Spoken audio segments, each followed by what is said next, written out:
E para quem estava esperando, o resumo de Neemias capítulo 4 chegou. E você, claro, seja muito bem-vindo. E antes de mais nada, deixe seu like e se inscreva no canal. E sem demora, vem comigo, bora pro resumo.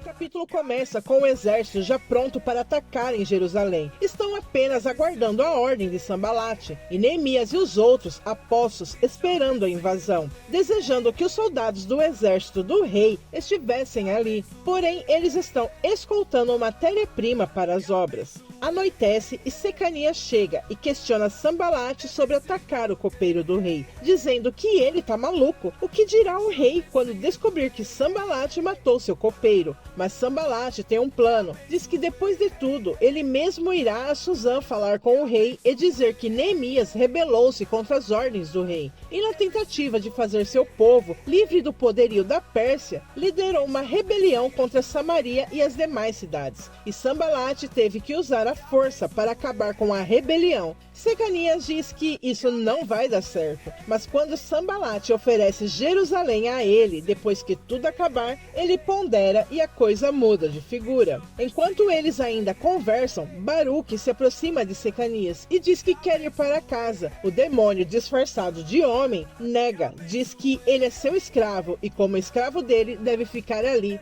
Pega o garoto pelo braço e diz que é melhor não provocá-lo e o ameaça mandar para longe, fazendo o menino chorar. Nesse momento, Gesem chega e avisa que os judeus já sabem de tudo, já sabem que a qualquer momento atacarão, e isso deixa Sanbalate furioso. Em Jerusalém, com os homens cansados, as mulheres levam água e comida para eles.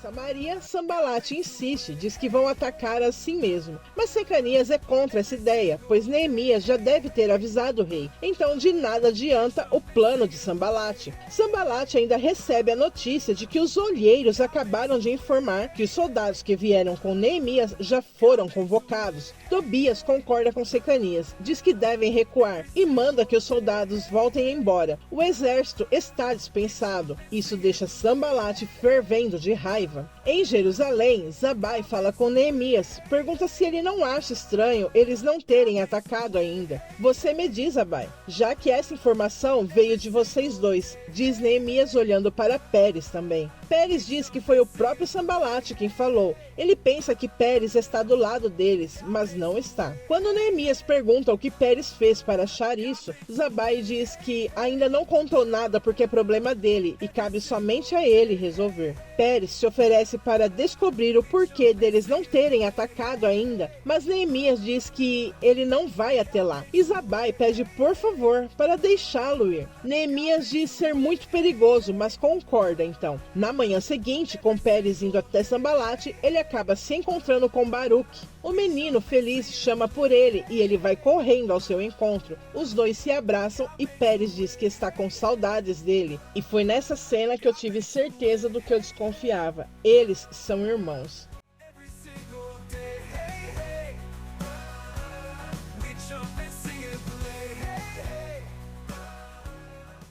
Pérez pergunta a Baruque por que eles não atacaram ainda. Então ele informa que é porque descobriram que eles já sabiam, então recuaram. Enquanto conversam, o menino cabisbaixo pergunta quando poderá voltar para casa, pois sente falta de seus pais. Pérez diz que em breve, pois estão fazendo de tudo para levá-lo de volta. Depois de conversarem mais um pouco, o menino pede que ele não vá, e se for, que o leve junto. Ele se agarra ao irmão, pois quer de qualquer maneira ir junto com ele, mas Pérez o impede. Quando cada um vai para um lado, Baruque olha para trás, corre e abraça Pérez. Ele implora para ir embora com ele. Pérez abraça, mas o manda de volta e diz que o ama. Com o retorno de Pérez a Jerusalém, ele dá a notícia de que não vão mais atacar, deixando todos mais aliviados. Neemias então dá a notícia ao povo de que os inimigos não irão mais atacar. Mais uma vez, Deus os ajudou com a sua poderosa mão. Então resolvem voltar com a obra. Enquanto alguns ainda ficam de guarda nas entradas, Neemias dá folga a todos os outros.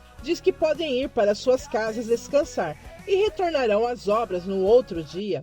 Quando todos estão retornando para casa, Neemias ouve alguém chamá-lo. É Gesem. pede que ele saia, quer falar com ele, diz que está sozinho e desarmado, mas Neemias e os outros não confiam nele, permanecem escondidos e escutando o que ele tem a dizer. É quando Gesem diz ter com ele alguém que interessa muito a Neemias. O rapaz, que está todo machucado, estava preso na casa de Sambalate. É Esdras que, quando Neemias o vê, corre para pegá-lo. Gesem lança uma conversa fiada de que eles o resgataram e salvaram, mas eu não creio que eles engoliram. Gesem diz que Neemias deve considerar uma tentativa de acordo de paz por parte de Sambalate. Então sai. O sol se põe.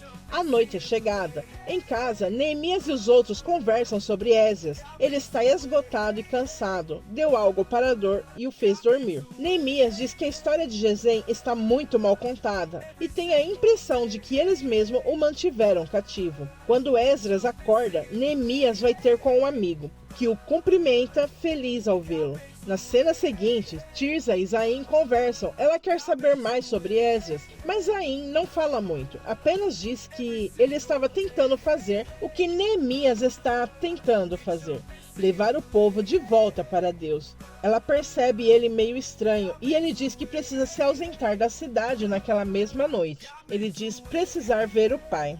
Esse Zain, gente, eu achei ele meio misterioso desde que ele apareceu. Ele ainda encontrou armas pro povo quando teve a notícia da guerra, e agora ele precisa se ausentar da cidade sem dar muitos detalhes. Eu desconfio que ele seja filho da rainha Esther e o rei Xerxes. É só uma desconfiança mesmo, posso até estar errada, mas é o que me parece. Bom, de volta ao resumo. Neemias pergunta a Esdras o que aconteceu na noite em que queimaram tudo. Ele começa a se lembrar.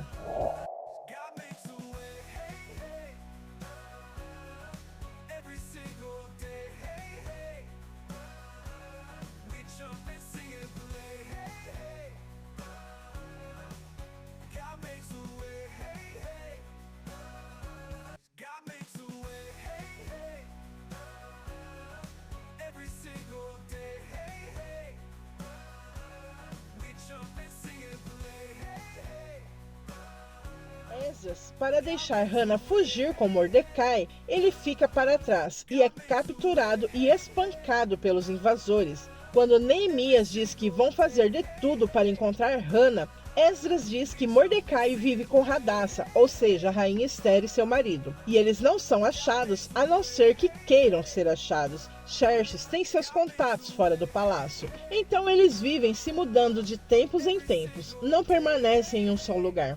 E Esdras diz que isso é a certeza de que ele nunca mais verá Hana, e chora. Na manhã seguinte, o trabalho de reconstrução da muralha se segue, cada um a sua obra.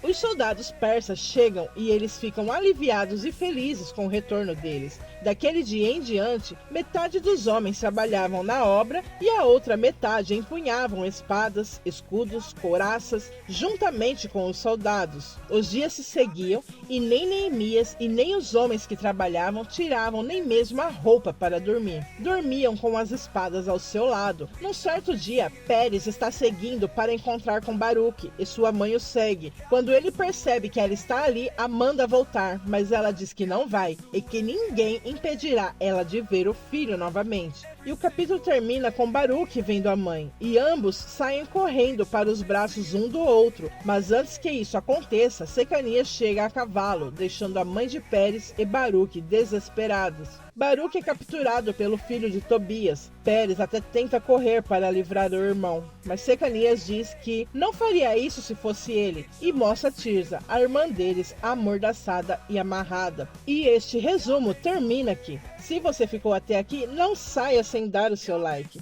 Se inscreva no canal caso ainda não seja inscrito. Compartilhe para que mais pessoas possam conhecer nosso trabalho. Assim você nos ajuda a crescer e podemos fazer mais e melhor para você. E eu fico por aqui. Muito obrigada por assistir. Até a próxima. Tchau!